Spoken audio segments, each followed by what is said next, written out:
রাক্ষসে সুভার। এটির অর্থেই কর্ম কি অকর্মই বা কি, এ বিষয়ে কবিগণও মোহিত হয়। অতএব আমি তোমাকে সেই কর্মের বিষয়ে বলিতেছি, যাহা জানিলে অশুভ হইতে মুক্তি হইতে পারিবে, তাই হল প্রকৃত কর্ম। যিনি প্রতি কথায় নতুন ভাব প্রকাশ করেন তিনি কবি।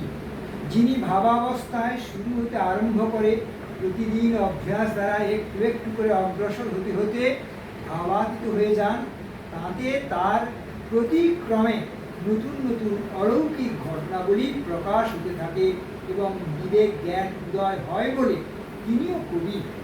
আবার যিনি ক্রিয়াকাণ্ডে প্রথম হতে আরম্ভ করে নিত্য অভ্যাস দ্বারা জ্ঞানাবস্থায় পৌঁছতে অগ্রসর হন, তার অন্তরাবরণ দিন দিন ক্ষয় হতে থাকায় ক্রমে ক্রমে সমুদয় তত্ত্ব কারণ সহ নতুন প্রকারে তার দৃষ্টিগোচর হতে থাকে। জাগ্রত অবস্থায় পুনরাবৃত্তি হলেও সেই দৃষ্ট তত্ত্ব সকল স্মরণ থাকায় পুনরায় ক্রিয়াকালে তার পথ সুগম হয়। ওই মেধাশক্তি ও তত্ত্বজ্ঞান সম্পন্ন সাধক কবি এরকম ক্রিয়ামার্গে প্রত্যহ উন্নতশীল বিবেকী মেধাবী তত্ত্বজ্ঞ সাধকেরও জাগ্রত অবস্থায় শরীর কর্ম প্রতিপালনার্থে শব্দ স্পর্শাদি বিষয় ভোগ করায় চিত্তের মধ্যে সম্বোধ স্পর্শ হয় না। এর জন্য পরদিন আবার ক্রিয়াকালে সুষুম্না মার্গে আত্মমন্ত্র স্মরণ করতে করতে উঠে গেলেও সমাহিত হওয়ার পূর্বে বিষয় সংস্পর্শ জন্য বৃত্তি নিশ্চয় উদয় হয়, কিন্তু তখন মন ক্ষীণ হয়ে অবশ হয়ে আসায় বিষয় স্মৃতির টানে পড়ে চৈতন্য হতে বিচ্যুত হয়ে যায়।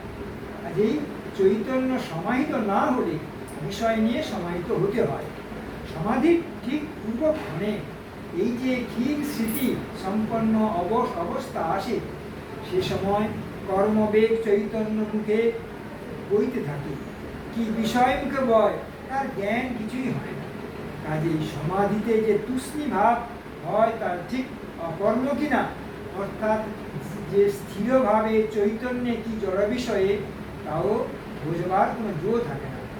এ সময়ে মোহিত হয়ে থাকতে হয়, কর্ম অকর্ম বোধ থাকে না। সমাধি ভেঙে গেলে পর যখন মন বেশ জেগে উঠে, তখন ওই স্থির ভাবটা যোগনিদ্রা বা সমাধি কি বিষয় নিদ্রা বা ঘুম তা বুঝতে পারা যায়। ক্রিয়া করেও যে বিষয় নিদ্রায় অভিভূত হতে হবে, ইহাই অশুভ, কেননা ইহাই সংসার বন্ধন। কি কর্ম করলে এই অশুভ হতে মুক্তি পাওয়া যায়, তাই শ্রী গুরুদেব পরের শ্লোকগুলিতে আবার আমাদের জানিয়েছে।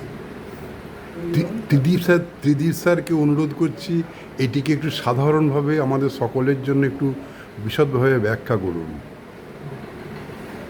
মানুষ হিসাবে যখন আমরা সংসারে আসি, তখন জীবন ধারণের জন্য বা প্রতিনিয়ত জীবন যাপনের জন্য শরীর জ্ঞাতার্থে যেটুকু সময় শরীর বেঁচে আছে সেই পর্যন্ত সামাজিক, আধ্যাত্মিক এবং জাগতিক অনেক কাজের সঙ্গে লিপ্ত হতে হয়। কিন্তু সেই কাজগুলি করবার সময় সব সময় মনে করতে হবে যে এই কাজগুলি আমি করছি ব্রহ্মকে পাওয়ার জন্য, ব্রহ্মকে উপলব্ধি করবার জন্য। নিজের সুখ বা নিজের লাভ বা নিজের জয়, নিজের বিজয় বা নিজের শান্তির জন্য করছি না। যা কিছু করছি, যা কিছু হচ্ছে আমার দ্বারা, তা ব্রহ্মের উপর আমি অর্পণ করছি, কিন্তু কর্তব্যবোধ করতে করতেই যাচ্ছি। এইভাবে প্রতিনিয়ত তার একটু একটু করে ভাবনা পরবর্তী কাজকে আবার একটি নতুন রূপ দিয়ে তাকে অগ্রসর হতে সাহায্য করে। তাই আজকের যে কর্ম ব্রহ্মে স্থিত, আগামী দিনের সেই কর্ম আরও উত্তরোত্তর ব্রহ্মের মধ্যে স্থিত হওয়ায় এইভাবে দিনের দিন সে কবি হয়ে উঠছে। কবি মানে কি?